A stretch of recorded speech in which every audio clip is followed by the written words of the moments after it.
الحمد لله نحمده ونستعينه ونستغفره ونعوذ بالله من شرور أنفسنا ومن سيئات أعمالنا. من يهده الله فلا مضل له ومن يضلل فلا هادي له. أشهد أن لا إله إلا الله وأشهد أن سيدنا ومولانا محمدا عبده ورسوله. سلام دوستان گرامی، کسانی که ما رو در رسانه های اجتماعی و خارجی دنبال میکنن. برنامه امروز ما تفاسیر قرآن کریم سوره بقره هست که با این آیات شروع می شود. اعوذ بالله من الشیطان الرجیم، بسم الله الرحمن الرحیم، الف لام میم. در واقع قرآن عظیم و شان با این کلمات و با این اجزای کلمه و حروف الف با ساخته شده و الله سبحانه و تعالی در بیشتر سوره ها با این آیات، یعنی الف لام میم یا الف لام میم صاد یا صاد، سوره صاد به هر حال این سوره ها رو شروع میکنه. یعنی الله سبحانه و تعالی قرآن رو با این کلمات ساخته و قرآن بخشی از این کلمات هست. ذلك الكتاب لا ریب فیه هدی للمتقین. این کتابی است که هیچ گمانی، هیچ شک و شبهه‌ای در آن نیست و این کتابیه که راهنمای پرهیزگارانه، هدی للمتقین، و به راه راست و راه درست هدایت میکنه. این کتاب به درد چه کسی میخوره؟ برای تمام عالم بده، ولی کسی که پرهیزگاره و قرآن و آیات قرآن رو مورد مطالعه و به تک تک آیات و احکام الهی عمل میکنه و راه پرهیزگاری رو در پیش گرفته، این شخص قرآن به دردش میخوره و مایه هدایت اون شخص میشه، چون به قرآن احترام میذاره و به آیات و احکام الهی ایمان داره و به پیامبر. کسی که قرآن برای اون نازل شده، در قلب حضرت رسول نازل شده، به اون ایمان داره و راه پرهیزگاری رو در پیش گرفت، این شخص قرآن مایه هدایتش میشه. و یه خصوصیت دیگه که الله آن کسانی که به دنیای نادیده باور، این قرآن درد کسی میخوره که باور داره به دنیای نادیده، یعنی روز قیامت و دنیای پس از مرگ، برزخ. این شخص کسیه که قرآن مایه هدایتش میشه و نماز رو به گونه شایسته میخونه و از آن چه بهره آن است الله سبحانه تعالی هرچی مال و هر چیزی به اون بخشیده انفاق میکنه، میبخشه. الله سبحانه تعالی میگه این اشخاص کسانی هستند که قرآن مایه هدایتشون میشه. والذین یؤمنون بما انزل الیک و ما انزل من قبلک و بالآخرة هم یوقنون. آن کسانی که باور میدارند به آنچه بر توی محمد نازل گشته و به آنچه پیش از تو، یعنی پیش از حضرت محمد رسولان دیگری بودند، حضرت نوح علیه السلام، حضرت ابراهیم علیه السلام، حضرت یعقوب علیه السلام، حضرت یوسف علیه السلام، حضرت موسی علیه السلام، حضرت سلیمان علیه السلام، حضرت داود علیه السلام و حضرت زکریا علیه السلام و حضرت عیسی ابن مریم علیه السلام ایمان دارند و به کتاب‌هایی که برای اونها نازل شده، به کتاب‌های آسمانی که به اونها نازل شده ایمان دارند. آن کسانی که باور می‌دارند به آنچه بر تو نازل گشته و به آنچه پیش از تو فرو آمده، کتاب‌هایی که پیش از توی محمد صلی الله علیه وسلم بر آن پیامبران نازل، و به روز رستاخیز اطمینان دارند.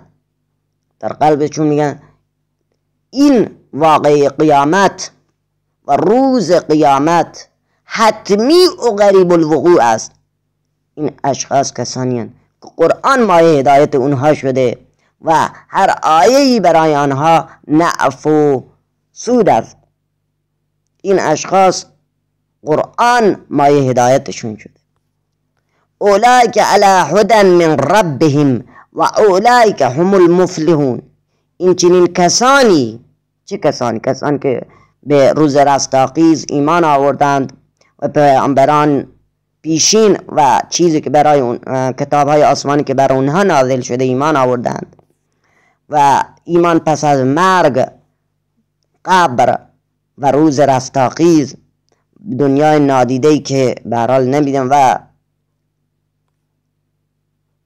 این اشخاص کسانی هستند که قرآن مایه هدایت اونها شده و قرآن سراسر برای اونها نفع و سود خواهد بود و مایه هدایت آنها خواهد. چه کسانی؟ کسانی که پرهیزگار شدند و به این خصوصیاتی که من برای شما بیان کردند ایمان آوردند.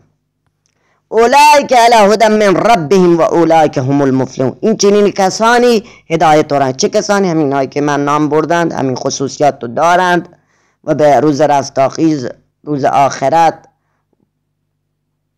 و ایمان پس از مرگ، روز قیامت و به آنچه که قبل از حضرت محمد صلی الله علیه وسلم و کتاب‌های آسمانی که بر حضرت عیسی ابن مریم، حضرت موسی علیه السلام و به کتاب‌های آسمانی تورات و انجیلی که بر آنها نازل حالا عمل میکنن، ولی ایمان دارن که چنین پیامبرانی بودن و کتاب‌های آسمانی نازل شده ایمان دارن. لو اینکه تورات و انجیل در این زمان تحریف شدن، ولی ایمان داره که این کتاب‌ها ولی الان تحریف شدن و این پیامبران حتمی بودن، یعنی حتمی این پیامبران بودن و الله سبحانه و تعالی اینا رو به عنوان پیغمبری برگزیده. به این ایمان دارن که اینها پیغمبر خداوند بودن پیش از حضرت محمد صلی الله علیه وسلم ایمان دارن. این اشخاص قرآن مایه هدایتشون شده. این چنین کسانی هدایت و راهنمود شدند و خدای خویش را دریافت کرده و حتما رستگارند. این چنین کسانی هدایت و راهنمود خدای خویش را دریافت کرده و حتما رستگارند. همین اشخاصی که به روز رستاخیز ایمان آوردند و ایمان پس از مرگ که در قبر و برزخ دوباره زنده خواهند شد و از آنها سوال و جواب خواهد شد و از نماز آنها، از اعمال آنها سوال و جواب خواهد شد. آن کسانی که به دنیای نادیده باور دارند و نماز را به گونه شایسته خواندند و از آنچه بهره آنان است و از آنچه که بهره آنان ساخته ایم میبخشند. خداوند این خصوصیات رو برای این اشخاص بیان میکنه که این اشخاص هدایت و راهنمود شدند. ان الذين كفروا سواء عليهم انذرتهم ام لم تنذرهم لا يؤمنون. بیگمان کفر پیشگان برایشان یکسان است، چه آنان را بیم دهی چه بیم ندهی ایمان نمیاد. بعد الله سبحانه و تعالی 6 سوره بقره این اشخاص به کسانی خطاب میکنه در این آیه که راه کفر و بت پرستی رو در پیش گرفتن و به حضرت محمد صلی الله علیه وسلم خطاب میکنه که به اینجور آدم هایی که راه کفر رو راه شرک رو در پیش گرفتن چه به اونها بیم بدی، چه اونها رو بترسونی از روز قیامت و روز رستاخیز و روزی که از تک تک اعمال آنها سوال خواهد شد. فمن یعمل مثقال ذره شر یره و فمن یعمل مثقال ذره خیر یره. هر اعمالی که زشت و ناپسند بوده، ذره ذره اعمالی که زشت و ناپسند و ذره ذره اعمالی که سیئه بوده یعنی نیکی بوده و گناه بوده، به ذره ذره اعمال آنها می پردازند و ذره ذره اعمال خوب و بد آنها پرس و جو خواهند کرد در روز قیامت. این اشخاص چه این بیم رو بدی چه ندی، این اشخاص ایمان نمی آورند. چه کسانی که راه کفر و شرک و بت پرستی و انحراف رو در پیش گرفتند و نمیخواند راه درست و یکتا پرستی رو بفهمند و به نحوه دیگه خودشونو به خواب زدند و در خواب غفلت به سر میبرند. این اشخاص چه به اونها بیم بدی، چه اونها رو بترسونی از روز رستاخیز که خدایی هست و روز رستاخیزی. این اشخاص ایمان نمیاره. به چه کسی میگه؟ الله سبحانه تعالی خطاب به حضرت محمد صلی الله علیه وسلم میگه که این اشخاص که راه کفر و بت پرستی رو در پیش گرفتن، برای اینا یکسانه چه بیم بدی چه ندی، چه اونها رو بترسونی از روز رستاخیز چه نترسانی، برای اینا یکسانه.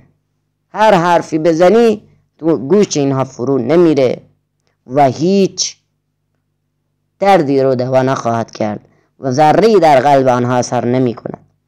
ختم الله على قلوبهم وعلى سمعهم وعلى ابصارهم غشاوة ولهم عذاب عظیم. خداوند دلها و گوشهایشان را مهر زده است و بر چشمانشان پرده افکنده است و عذاب بزرگی در انتظارشان. الله سبحانه و تعالی در آیه 7 سوره بقره دلیل این که آنها ایمان نمی آورند کی؟ کافران و بت پرستان امثال ابو جهل.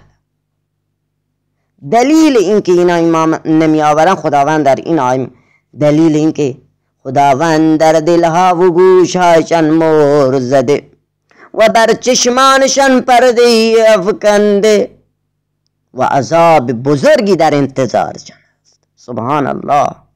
چه کسانی که راه کفر و بت پرستی رو در پیش گرفتند.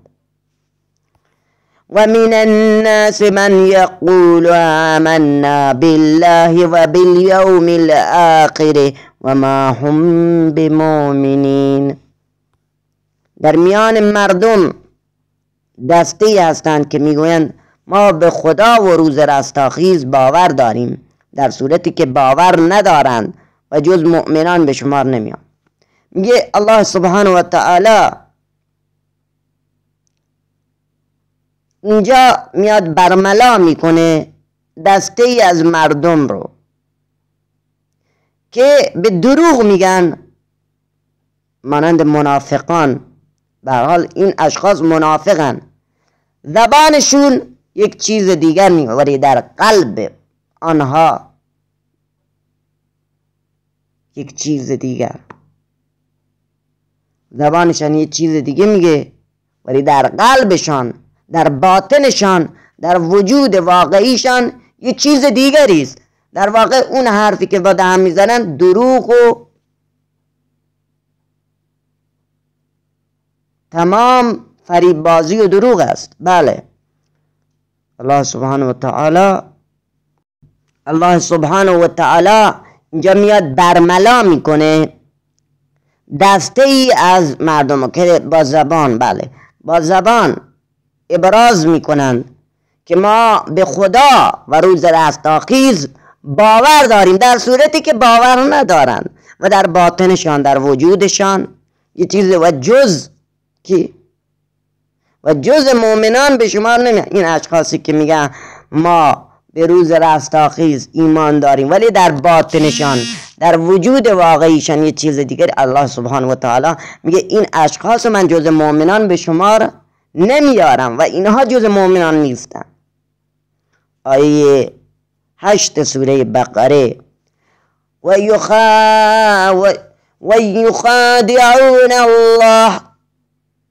يخادعون الله والذين آمنوا وما يخدعون إلا أنفسهم وما يشعرون.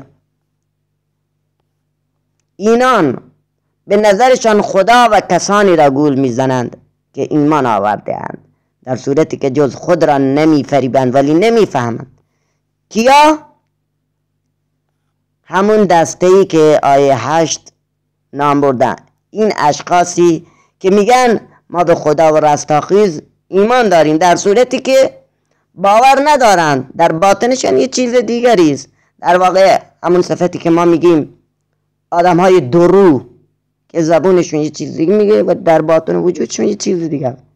این اشخاص جز مؤمنان به شمار نمی آیند و در این آیه الله سبحانه و تعالی میگه اینان چه کسانی؟ همینایی که درو و در زبان و باطنشان درویی وجود دارد و هر کدام یک خصوصیت دیگر را بیان می کند. این اشخاص به نظرشان خدا و کسانی را گول می زنند. الله سبحانه و تعالی خطاب به این اشخاص میگه شما فکر میکنید خدا و کسانی را گول میزنید که ایمان آوردند؟ شما فکر میکنید خدا رو گول میزنید و مسلمانان رو؟ نه، در صورتی که جز خدا را، جز خود را نمیفهمید. الله سبحانه و تعالی خطاب این اشخاص میگه شما که فکر میکنید دارید خدا و مسلمانان رو گول میزنید، صبر کنید، شما در اشتباهید، در صورتی که شما جز خودتون نمیفرید. چون این ایمانی که آورده این فقط سود به خودتون، نه سود برای مسلمان هاست، نه سود برای خداوند تبارک و تعالی. و الله سبحانه و تعالی بی نیاز است. و مسلمانان هم شما فکر میکنید مثلا میری به مسلمان میگی که ما به خدا و آخرت ایمان داریم و چاپلوسی میکنید و هم با اینای هم با کافران و هم با مسلمانان، در صورتی که شما جز خودتون رو نمیفریبین. و این مسلمانی شما که به دروغ میگین جز به خودتون ضرر نمیزنین، شما دارید خودتون رو فریب میدین. و اون تایمی که الله سبحانه تعالی عمرتون رو در آن نوشته کرده، تایم عمرتون رو روز به روز سپری میشه و بر گناهان شما افزوده میشه و شما به عذاب بزرگ نزدیکتر میشین. و در حالی که مشغول این غیرتی بازی ها و این فریب بازی ها، در صورت که این فریب بازی هایی که شما دارید انجام میدید جز خودتون نمیفرید، نه خدا رو نعوذ بالله میفریبین و نه بر مسلمانان زیان یا ضرری، زیان و ضرر و سودی میرسونید. در واقع شما ضرر و زیان به خودتون داره میزنین که تایم عمرتون داره تموم میشه و روز به روز به قبر و روز آخرت نزدیکتر و این برحال به قول معروف اون این جنگولک بازی هایی که میکنید تایم عمرتون رو دارید سپری میکنید و روز به روز به قبر و به مرگ و به روز آخرت نزدیکتر میشید. در صورتی که این جنگولک بازی هایی که دارید انجام میدید شما رو غافل کرده از حق و حقیقت، در صورتی که فکر میکنید زرنگ هستید ولی خداوند تعالی در این آیه خطاب به این اشخاص میگه شما که فکر میکنید دارید خدا و نعوذ بالله خدا و مسلمانان را گول میزنید، در صورتی که اینجوری نیست. شما جز خودتون نمیفریبید ولی نمیفهمید، ولی عقلتون کار نمیکنه. فی قلوبهم مرض فزادهم الله مرضا ولهم عذاب علیم بما كانوا یکذبون. در دلهایشان بیماری حسودی و کینه توزی با مؤمنان است و خداوند نیز با یاری دادن و پیروز گرداندن حق بیماری ایشان را فزونی میبخشد و عذاب دردناکی در دنیا و آخرت به سبب دروغ هایی که بسته اند و انکارهایشان در انتظارشان است. و خداوند در آیه 10 سوره بقره خطاب به افرادی میگوید کسانی که در دلهایشان بیماری حسودی و کین و توزی با مؤمنان، کسانی که حسودی میکنند و کسانی که کین و توزی با مؤمنان دارند. خداوند در این آیه خطاب به این اشخاص میفرماید کسانی که در دلهایشان بیماری و حسودی و کین و توزی با مؤمنان است و خداوند نیز با یاری دادن و پیروز گرداندن حق. ای کسانی که شما حسودی میکنید و کین و توزی با مؤمن، به هر حال در دلهایشان بیماری حسودی و کین و توزی با مؤمنان است. الله سبحانه و تعالی اینجا میاد دو خصلت بسیار زشته که برای هر کس که این دو خصلت هست الله سبحانه و تعالی خطاب به این افراد میگوید کسانی که در دلهایشان بیماری، در واقع الله سبحانه و تعالی این دو خصلت زشت رو به عنوان بیماری، در واقع اگر ما بیایم باز بکنیم یک حسود رو، این کسی که یعنی کسی که حسودی میکنه و کینه توزه، مثل یک بیماری در وجودش رشد میکنه و تا درمان نشه این در وجودش هست. باور کنید این مثل یک بیماری در وجودش رشد میکنه. این حسودی و کینه توزی در هر انسانی که وجود داشته باشه به سختی، یعنی با علاج، چطور یک بیماری رو باید علاج کنیم، دارو مصرف کنیم تا اون بیماری علاج پیدا کنه، این حسودی و کینه توزی هم باید علاج پیدا کنه. تا زمانی که ما به دکتر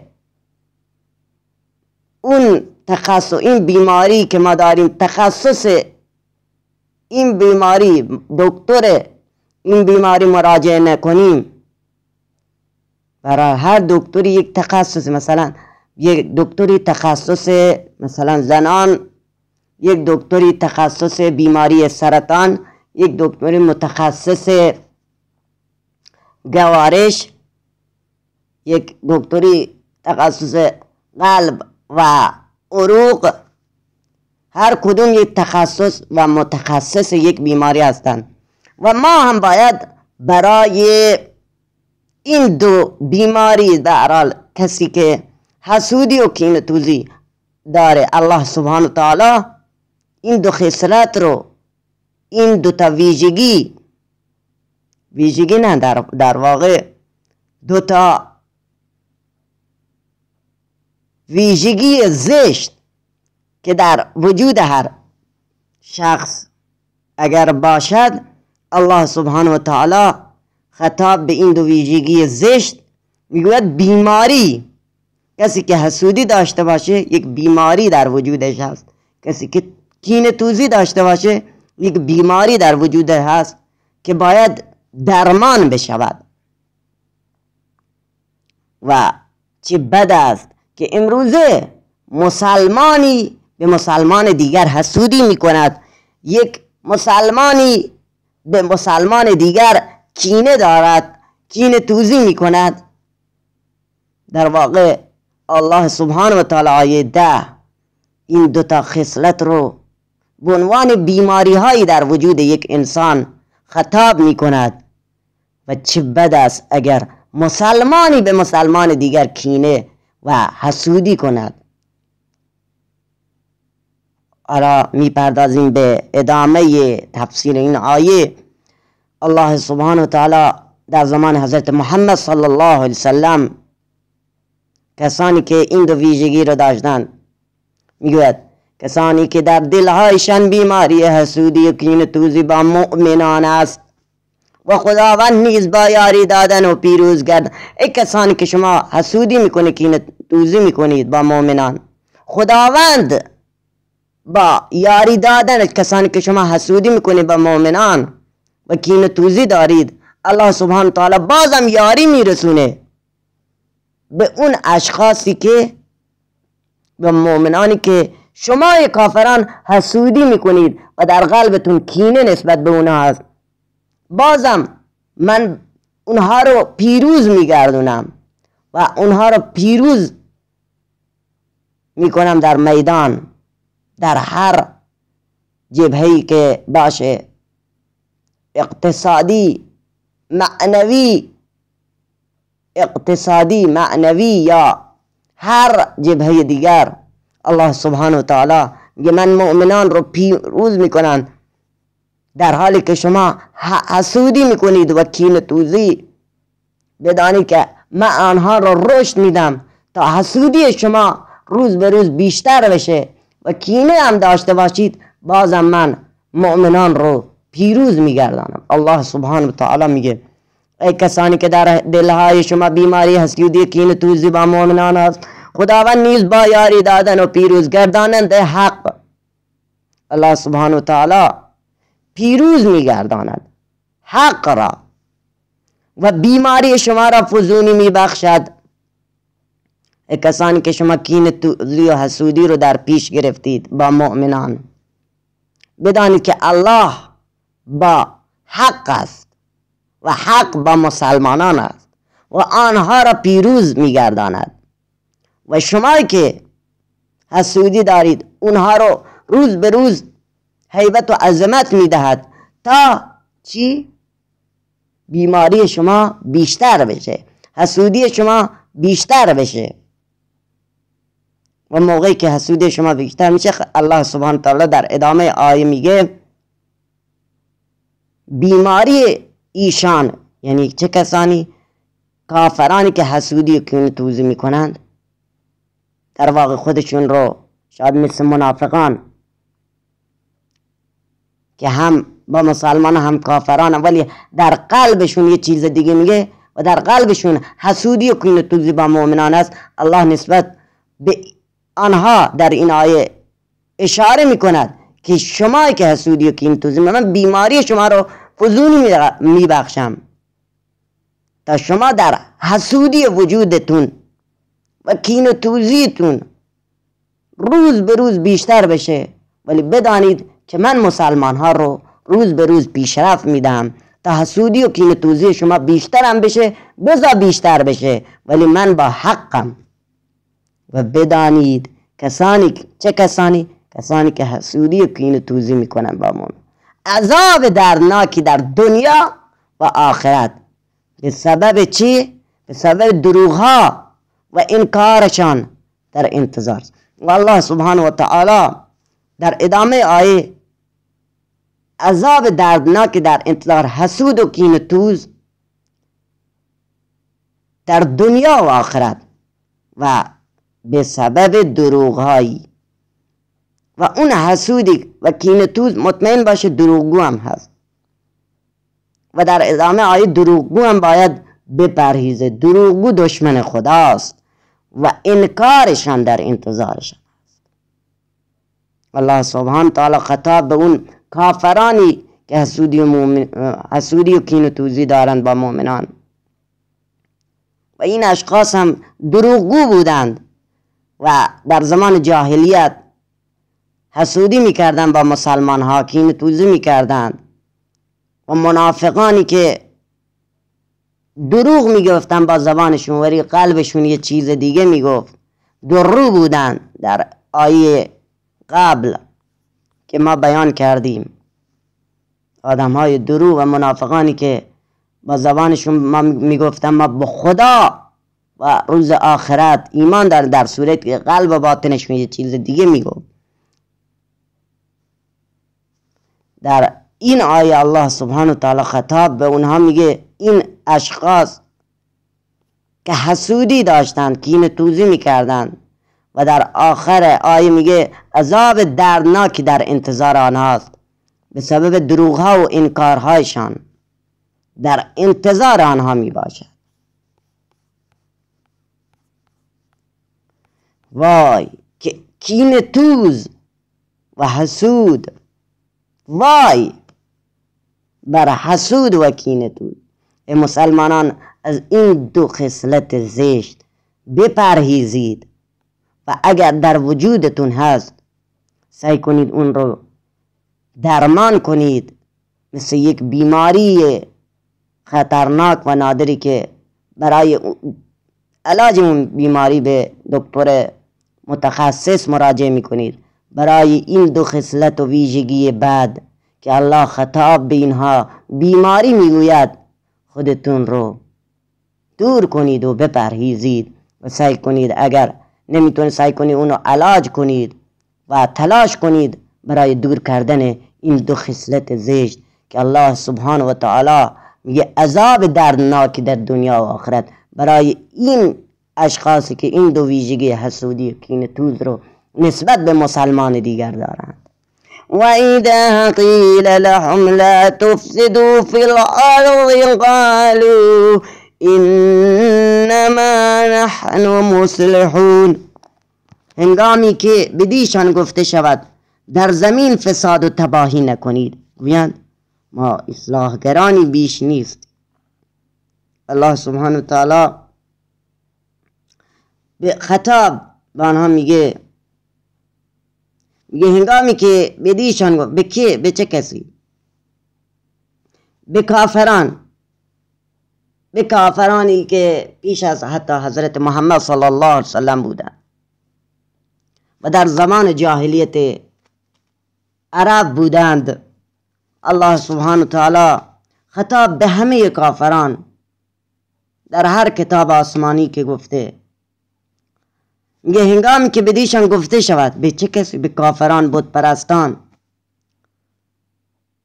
چه در زمان جاهلیت قوم عرب حضرت و رسالت حضرت محمد صلی الله علیه وسلم و چه پیش از رسالت حضرت محمد صلی الله علیه وسلم و چه در پیامبران پیشین و کتاب‌های آسمانی تورات انجیل، هنگامی که بدی این کافران گفته شود که در زمین فساد و تباهی نکنید، خون ریزی، فساد، تباهی، دروغ، افترا، تهمت و دزدی و بت پرستی و سنگ پرستی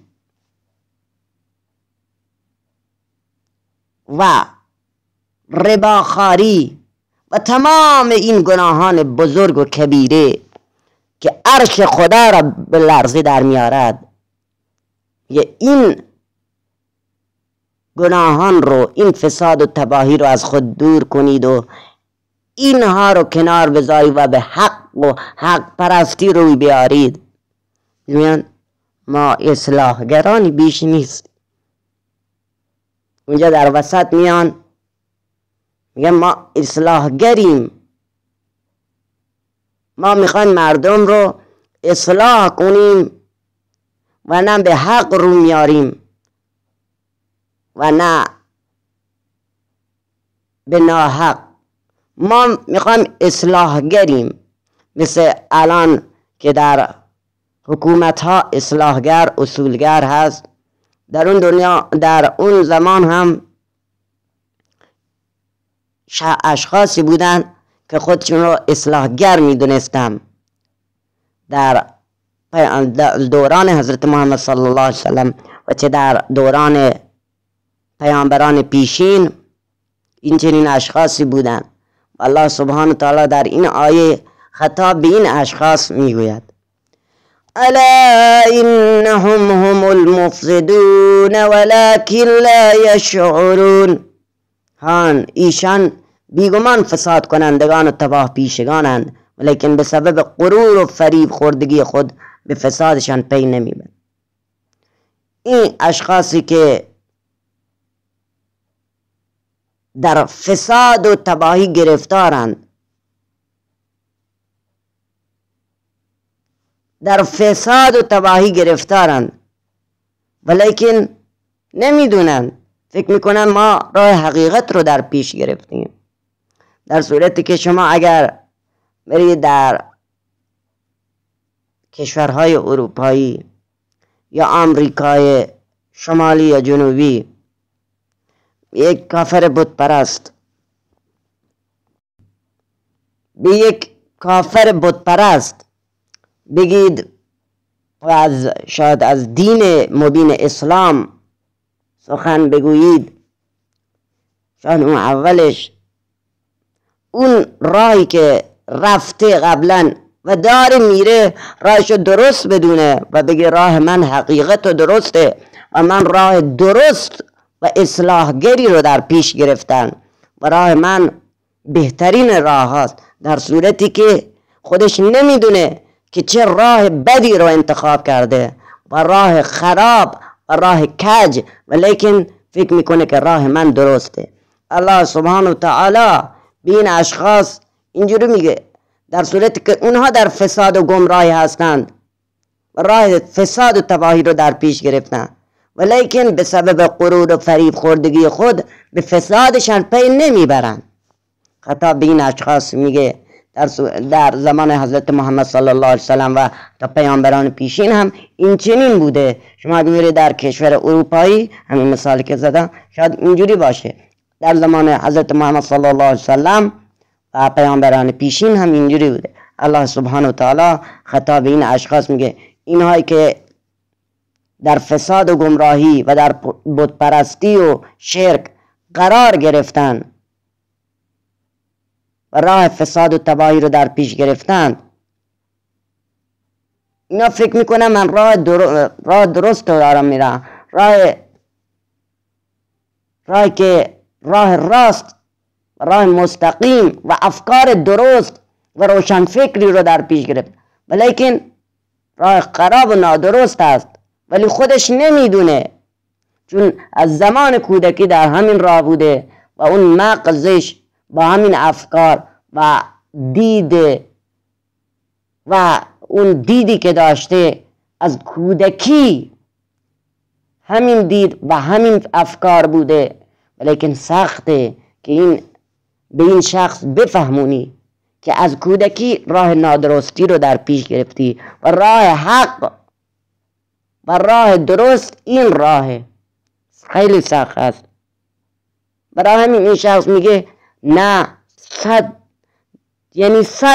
این شخصی که اگه بری برای تبلیغ اون شخص که راه درست رو براش بیان، 100 از اولی میگه نه، راه من درسته، من راه کج رو در پیش نگرفتم، راهی که من از کودکی رفتم راه درست و حق است و من این راهم و در حال این راهی که رفتم افتخار میکنم به این راهی که رفتم، راه درست است راه من.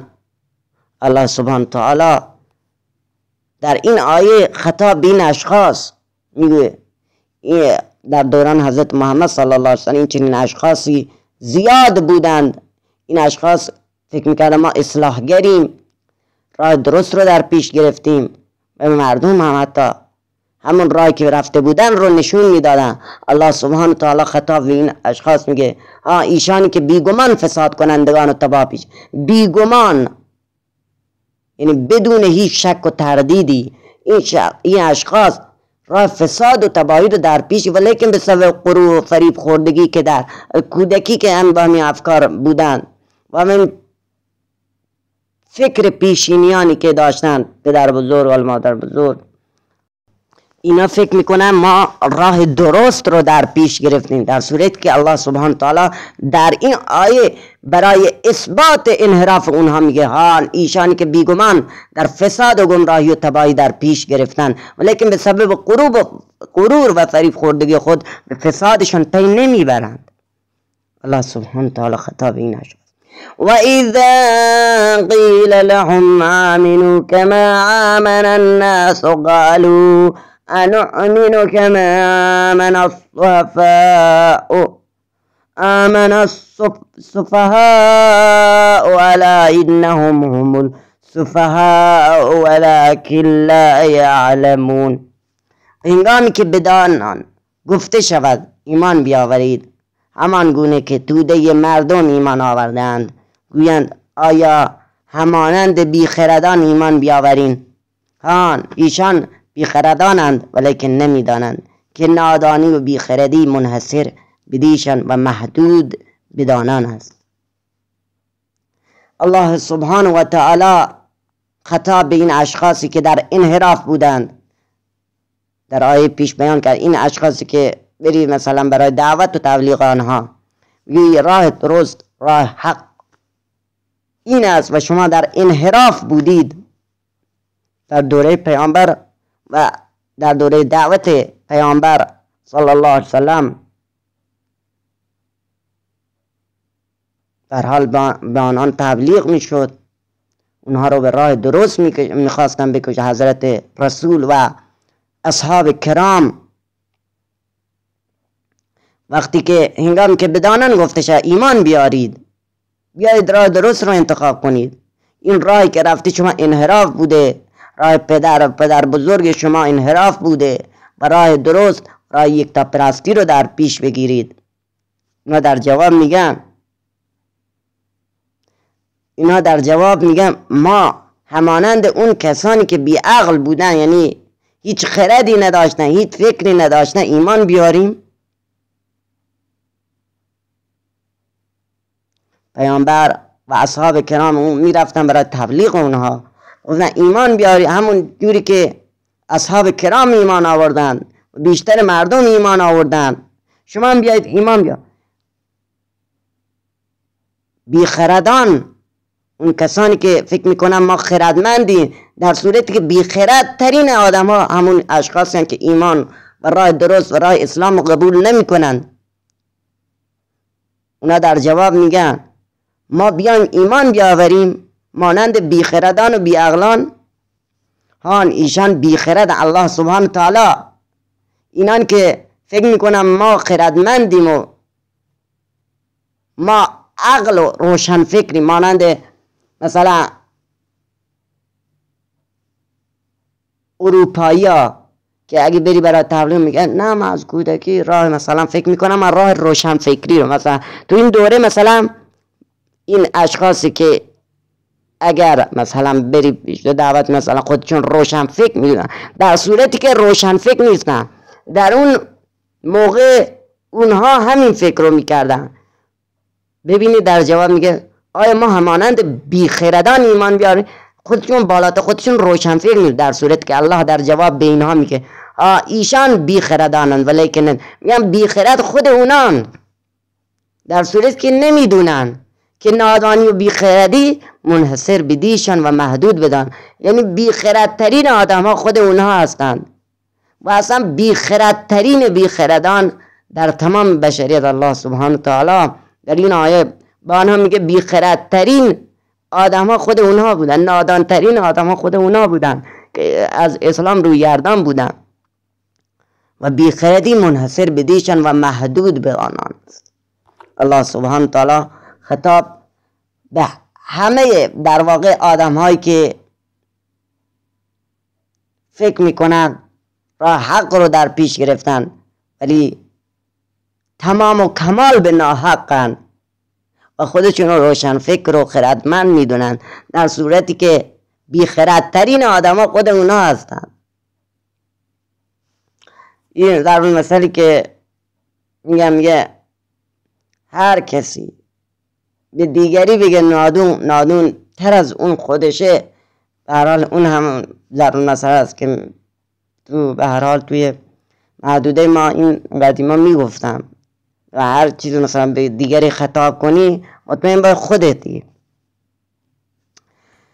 در این آیا من به هر حال اون ضرب المثل بیان کردم، میپردازیم به ادامه آیه. و اذا لقوا الذین آمنوا قالوا آمنا و اذا خلوا الى شیاطینهم قالوا انا معكم انما نحن مستهزئون.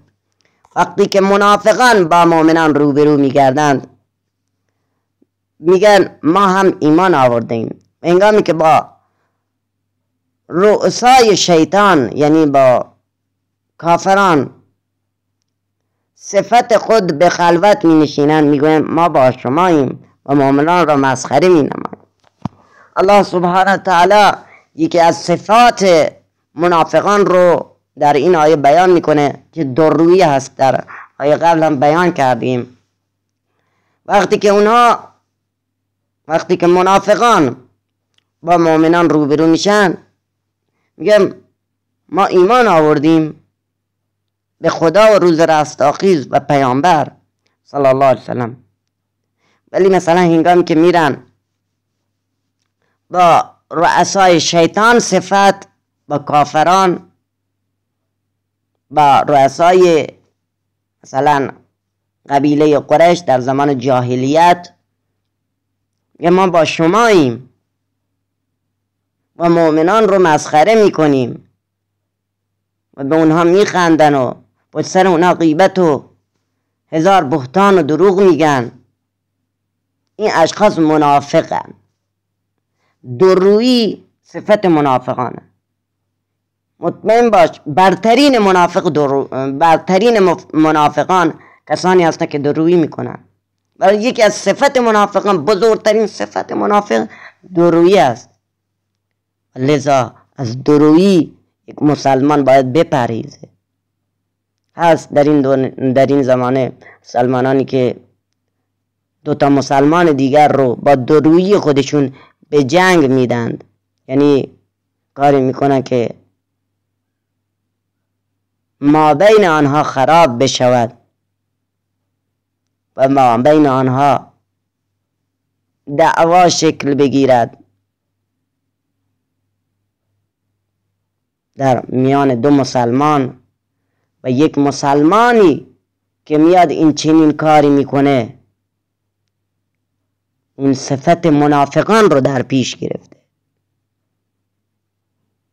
بدانید از این صفت مسلمان بپرهیزید. الله یستهزئ بهم و یمدهم فی طغیانهم یعمهون. خداوند ایشان را مسخره می نماید، آنان را رها ساخته تا کورانه به سرکشی خویش ادامه دهند. چه کسانی؟ به منافقانی که درویی میکنند، میگن ما با مؤمنانیم، زمانی که با مؤمنان روبرو میشن و زمانی که از مؤمنان فاصله میگه و با کافران و شیطان صفتان می نشینند، به اونا میگه ما با شماییم و مؤمنان رو مسخره میکنند. الله سبحانه و تعالی در آیه 15 خطاب به این اشخاص میگه خداوند اینا رو مسخره میکنه، خداوند به حال اونها میخنده و اونها رو به مسخره میگیره و آنان رو رها میکنه تا بذار اونا به طغیان خودشون ادامه بدن، به سرکشی خودشون ادامه بدن تا به جهنم بیفتن. الله سبحانه تعالی میگه بذار برن به جهنم بیفتن. مثلا دیدی مثلا از یکی سرد و دلت سرد بشه، بذار بره هر کاری کنه، برام مهم نیست.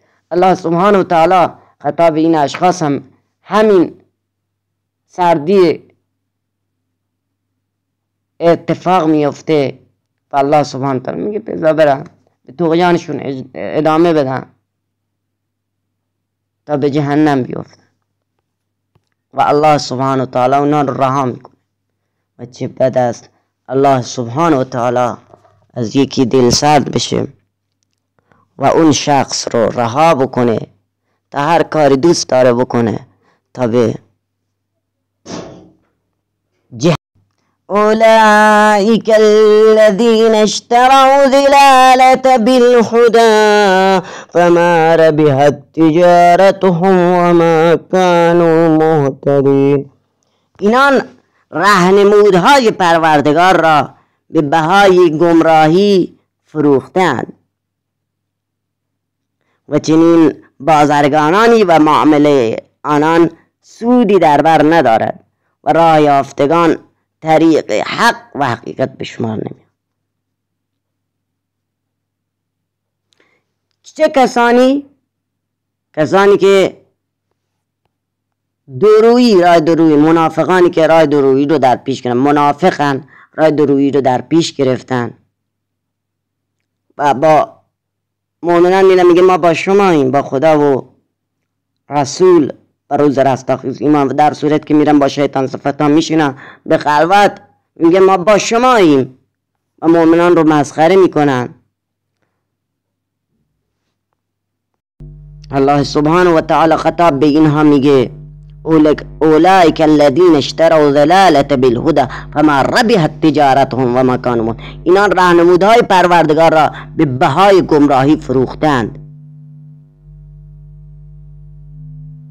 و چنین بازرگانان معامله آنان شما یک تجاری، یک کسی که راه تجارت رو در پیش گرفته و میره تجارت میکنه، اون تجارتی که میکنه اگر سودی براش نداشته باشه چه فایده که اون تجارت رو ادامه بده؟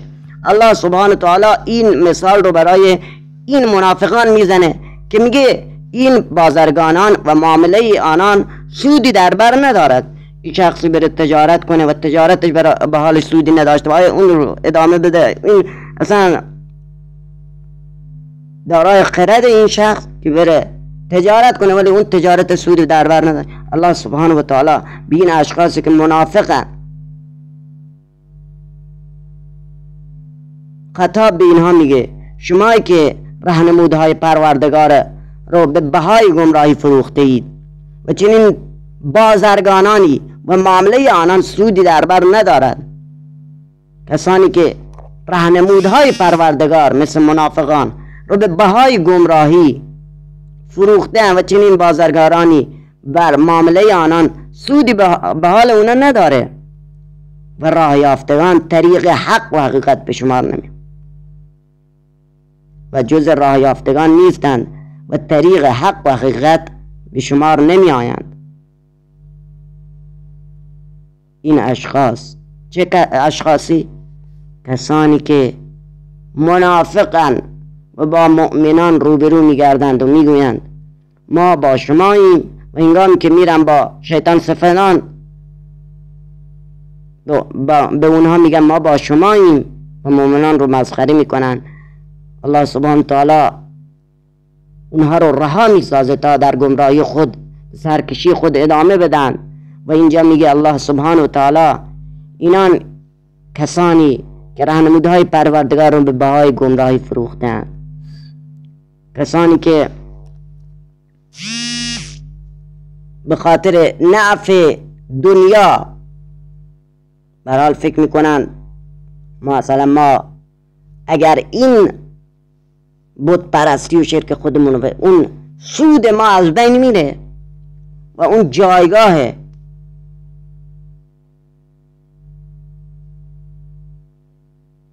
معنی جایگاه مادی ما از بین خواهد رفت. برای همین ما ایمان نمی آوریم. در دوره پیامبر بودن که مثل خیلی از اعراب برحال اعراب و بزرگان قبیله های عرب، خیلی از اشخاص بودن که میگفتن اگر ما ایمان بیاریم در فکرشون، در افکارشون میگفتن اگر ما بریم ایمان بیاریم اون سود مادی ما از بین میره. الله سبحانه و تعالی و داستانش ادامه داره. بعد از این داستان انشاءالله در برنامه بعد میپردازیم به این آیه. الله سبحانه و تعالی خطاب به این اشخاص میگه اینان راهنمودهای پروردگار را به بهای گمراهی فروختند و چنین بازرگانانی و معامله آنان سودی در بر ندارد و راه یافتگان طریق حق حقیقت پشمانم. کسی که بره تجارت کنه و اون تجارت به حال سودی نداره اون تجارت باید بذاره کنار چون سودی به حالش نداره. به هر حال رسیدیم به پایان برنامه و آخر دعوانا الحمدلله رب العالمین. انشاءالله در ادامه